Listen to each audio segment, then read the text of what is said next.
প্রিয় দেশবাসী, আসসালামু আলাইকুম রহমতুল্লাহ। আশা করি আপনারা যে যেখানে আছেন ভালো আছেন। আমি আজকে একটি গুরুত্বপূর্ণ বিষয়ে আমাদের নৈতিক একটি দায়িত্বের ব্যাপারে আপনাদেরকে সম্পৃক্ত করার জন্য আপনাদের সামনে হাজির হয়েছি।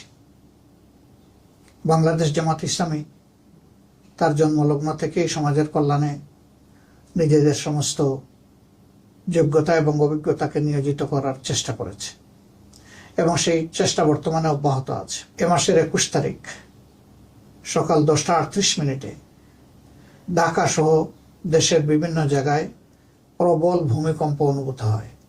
এতে এ পর্যন্ত আমাদের জানা তথ্য অনুযায়ী 10 জন মানুষ দুনিয়া থেকে বিদায় নিয়েছেন বিভিন্নভাবে আহত হয়ে। আমি তাদের আত্মার মাগফিরাত কামনা করছি। আরও অনেকেই আহত হয়েছে। কিছু সংখ্যক ঘরবাড়ি হেলে পড়েছে, কিছু সংখ্যক ঘরবাড়ি হেলে না পড়লেও তার ক্ষতি হয়েছে, কোথাও ফাটল ধরেছে, আবার কোথাও মানুষজন দারুণ ভূমিকম্প আতঙ্কের মধ্যে আছে।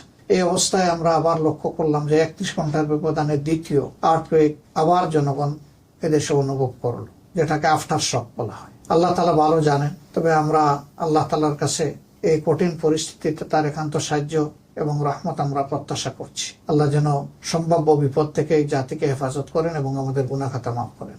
এক্ষেত্রে কৌশলগত সহযোগিতা দেওয়ার জন্য বাংলাদেশ জামাত ইসলামী দক্ষ প্রকৌশলীদের নিয়ে একটি কার্যকর টিম গঠন করেছে এবং এই টিম আগামীকাল থেকে তাদের কার্যক্রম শুরু করবে। আপনাদের এই সংক্রান্ত যে কোনো প্রয়োজনে আপনারা যদি এই টিমকে অবহিত করেন, তারা আপনাদের দরবারে হাজির হয়ে যাবে এবং আপনাদেরকে পর্যাপ্ত ও প্রয়োজনীয় সহযোগিতা দেওয়ার চেষ্টা করবে।